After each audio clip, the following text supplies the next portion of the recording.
नमस्कार दोस्तों, आप सभी का स्वागत। ठीक है। नमस्कार दोस्तों, आप सभी का स्वागत है आपके अपने चैनल दिव्यांश पाठशाला आप वे टू ग्रो में।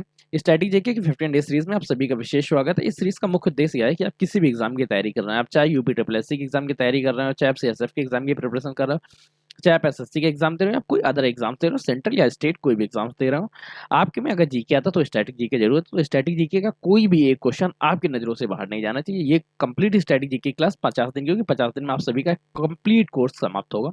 आज की हमारी चर्चा का मुख्य विषय रहेगा all one by one schemes. All one by schemes के अंतर्गत क्या है, जैसे गवर्नमेंट द्वारा, सेंट्रल और स्टेट गवर्नमेंट द्वारा अलग अलग टाइम पे अलग अलग स्कीमें निकाली है, जिनका नाम मुख्य वन बाई वन से था। उन सभी स्कीम्स के बारे में चर्चा करेंगे। ये स्कीम्स बहुत ज्यादा इंपॉर्टेंट है और लगातार एग्जाम्स में पूछी जाती है, और एक जैसी होने की वजह से लगातार हम लोगों को दिमाग में बहुत ज्यादा कंफ्यूजन रहता है, तो क्वेश्चन गलत हो जाते हैं।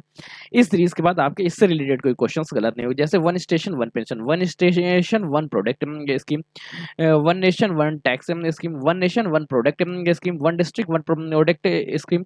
इस तरह की जितनी भी स्कीम है जिसमें वन बाय वन करके आएगा, वो सभी स्कीम्स इस क्लास में कंप्लीट कर लेंगे। ये क्लास आप लोगों को एक नंबर मार्क्स जरूर दिलाएगी। एक मार्क्स एक क्वेश्चन के लिए बहुत इंपॉर्टेंट है। चलिए आज के सेशन को स्टार्ट करते हैं। सबसे पहले हम लोग सॉरी सबसे पहले हम लोग चर्चा करते हैं one district one product scheme. ये जो स्कीम है वो ओडीपी, इसका शॉर्टकट फॉर्म है ODEP, one district one product scheme. ये जनवरी 2018 में लॉन्च की गई, वो भी किसके द्वारा? उत्तर प्रदेश गवर्नमेंट द्वारा। किसके द्वारा लॉन्च की गई? उत्तर प्रदेश। अगर आप वीडियो की प्रिपरेशन कर रहे हैं या यूपी का कोई एक भी एग्जाम दे रहे हैं तो आपके लिए बहुत इंपॉर्टेंट रह जाएगी। ओडीयूपी स्कीम जो है कब लॉन्च की गई? जनवरी 2018 में उत्तर प्रदेश गवर्नमेंट द्वारा। इसका एम क्या था? शुरुआत में अगर एम की चर्चा करें तो केवल ये आदिवासी क्षेत्र में था, आदिवासी क्षेत्र के विकास एवं उनकी कला का विकास हेतु। परंतु वर्तमान समय में क्या है, ये प्रत्येक जिले के एक किसी प्रोडक्ट को अंतरराष्ट्रीय स्तर एवं राष्ट्रीय स्तर पर पहचान दिलाने का काम करता है। इससे स्थानीय एवं लघु उद्योग में बढ़ावा मिलता है, लघु एवं सूक्ष्म उद्योग में बहुत बढ़ावा मिलता है। इसके सक्सेस को देखते हुए सेंट्रल गवर्नमेंट ने भी इस स्कीम को फॉलो किया। सेंट्रल गवर्नमेंट ने इसकी जब सक्सेस को देखा तो उसने भी, सेंट्रल गवर्नमेंट ने इसको अडॉप्ट किया, और इसको अडॉप्ट करके क्या किया, इसको अडॉप्ट करने के बाद जब सेंट्रल गवर्नमेंट का एक मिनिस्ट्री है, मिनिस्ट्री ऑफ फूड प्रोसेसिंग, नाम याद रखिएगा, आपसे लगातार पूछा जा सकता है कि केंद्र सरकार में कौन से मंत्रालय द्वारा ओडीओपी प्रोग्राम लॉन्च किया गया? Ministry of food processing, ministry of food processing द्वारा ये सेंटर में लॉन्च किया गया। सेंटर में ये किया कि जब ये सेंटर में लॉन्च किया तो इसमें 60 और 40 के रेशियो में धनराशि वितरित होती है। 60% सेंटर को गवर्नमेंट धनराशि देता है और 40% स्टेट गवर्नमेंट देता है।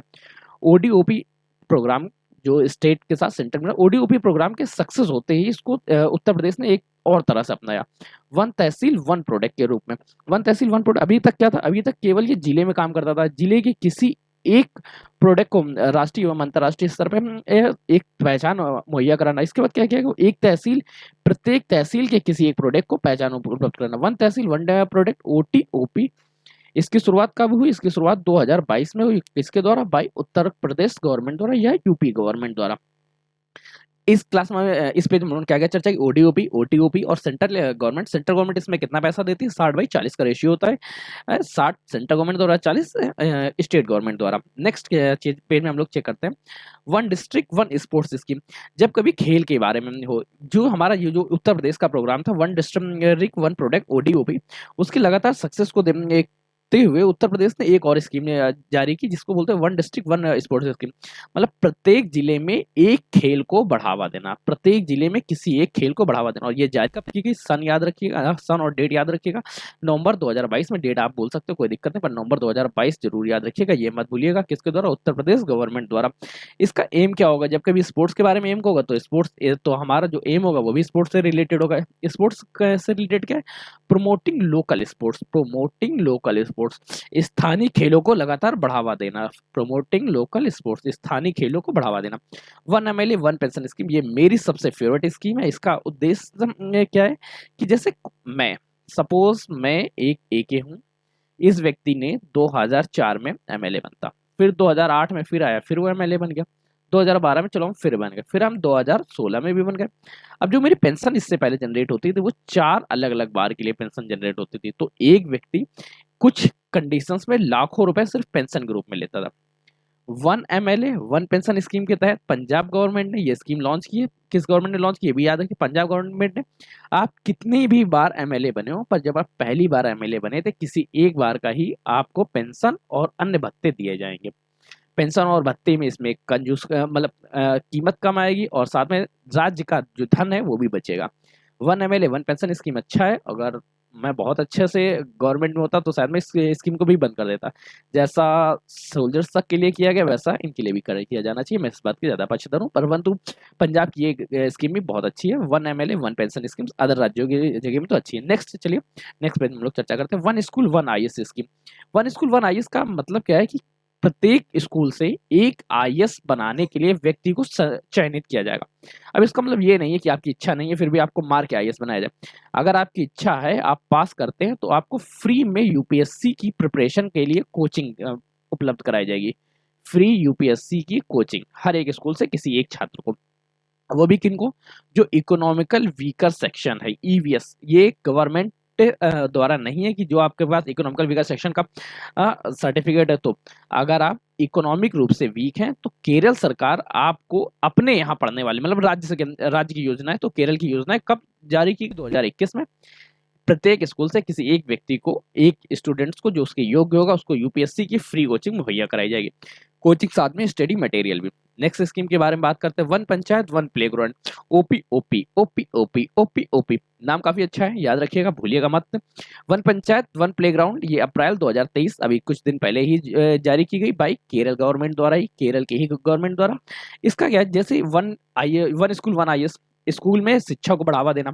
1 पंचायत 1 प्लेग्राउंड का क्या है, राज्य में खेलकूद को बढ़ावा देना। राज्य में खेलकूद को बढ़ावा देना, स्कीम्स आप लोगों को याद हो गई, स्कीम के नाम भी आप लोगों को कंफर्म हो गए। राज्य में खेलकूद को बढ़ावा देने के लिए कौन सी स्कीम, खेलकूद को बढ़ावा देना, ठीक है, राज्य में खेलकूद को बढ़ावा देना, केरल सरकार द्वारा कब, अप्रैल 2021 में। 1 स्कूल 1 IS क्या कहता है कि शिक्षा को बढ़ावा देना, केरल द्वारा 2021 में। अब नेक्स्ट क्लास के नेक्स्ट पेज में चर्चा करते हैं 1 block 1 product, OP OB OP OP OP OB OP.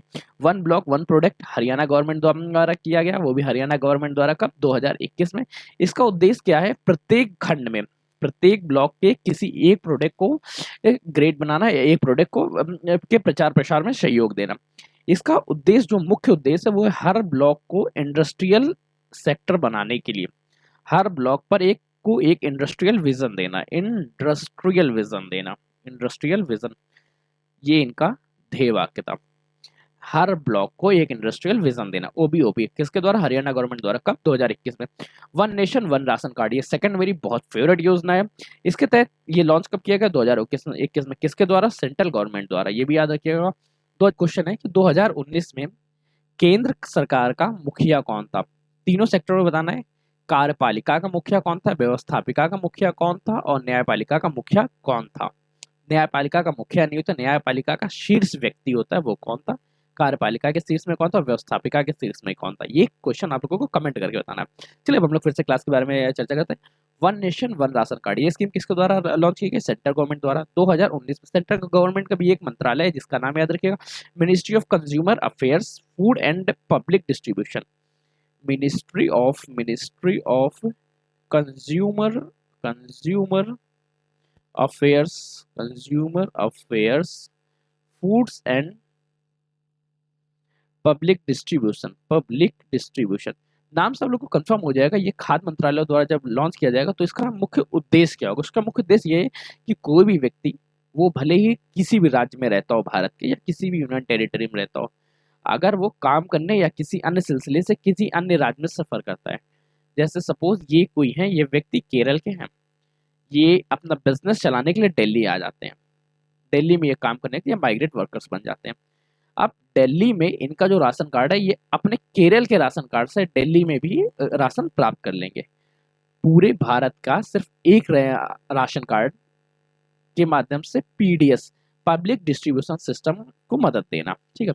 Migrate workers के लिए, उनकी फैमिलीज के लिए बहुत ज़्यादा इंपॉर्टेंट है। ज़्यादातर इसमें, जैसे आप बिहार से कोई लोग व्यक्ति आए, वो दिल्ली में जॉब करने लगा, अब दिल्ली में जॉब तो की, पर इनका जो राशन कार्ड है वो बिहार का है। पहले क्या होता था, इन्हें थोड़ा भी राशन लेने के लिए, कुछ भी राशन लेने के लिए बिहार जाना पड़ता था। अब क्या है, वो दिल्ली में ही अपना राशन प्राप्त कर सकते हैं, किसी भी राशन की दुकान से। राशन की दुकानें फिक्स हैं, ये नहीं कि आप किसी भी दुकान से जाकर राशन, अरे आप लोगों को कंफर्म ही होगा पीडीएस सिस्टम क्या है। नेक्स्ट क्वेश्चन के बारे में चर्चा करते हैं। One station one product scheme, one nation one product scheme, one district one product scheme की सफलता को देखते हुए सन 2022 में, मार्च 2022 में मिनिस्ट्री ऑफ रेलवे ने one station one product ministry of railway द्वारा one station one product scheme launch की गई। इसका मुख्य उद्देश्य क्या था? क्षेत्र विशेष के किसी भी फेमस चीज को लिए एक स्टॉल मुहैया कराना रेलवे स्टेशन पे उस क्षेत्र विशेष की रेलवे स्टेशन पे उस क्षेत्र विशेष के लिए एक स्टॉल उपलब्ध कराना, स्टॉल या कायोस उपलब्ध कराना, जिससे उस क्षेत्र विशेष की उस वस्तु का प्रदर्शन हो सके। मतलब क्या? जैसे आप आगरा गए, आगरा की फेमस क्या है? आगरा की पेठा। अब पेठा का एक स्टॉल रेलवे स्टेशन पे ही लगा दिया गया, जैसे कोई भी ट्रेनें आएंगी जाएंगी तो उससे लोग उतर के उस स्टॉल से ही परचेस कर सकेंगे। इस तरह से इस पेठे का, जो आगरा का पेठा है, इसका विस्तार भारत के प्रत्येक कोने तक होता जाएगा। इस तरह one station one product scheme, इससे बढ़ावा किसको मिलेगा? वोकल फॉर लोकल को, वोकल फॉर लोकल को इस बढ़ावा मिलेगा। इसके बाद क्या है? एक स्कीम और है, one nation one tax scheme. One nation one tax scheme ये 2017 में लॉन्च की गई, वो भी क्या 1 जुलाई 2017। इसकी डेट याद रखिएगा, ये स्टैटिक जीके का पार्ट्स बन चुका, बहुत इंपॉर्टेंट है। इसके तहत क्या लॉन्च किया गया? जीएसटी लॉन्च की गई।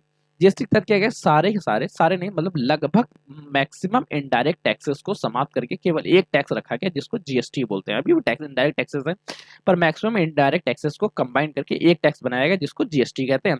और इसके लिए संविधान संशोधन भी किया गया, 101वां संविधान संशोधन 2016, याद रखिएगा। 101 कॉन्स्टिट्यूशन अमेंडमेंट एक्ट 2016 के तहत लॉन्च कब हुआ? 1 जुलाई 2017 को। नेक्स्ट पेज में चर्चा चलिए।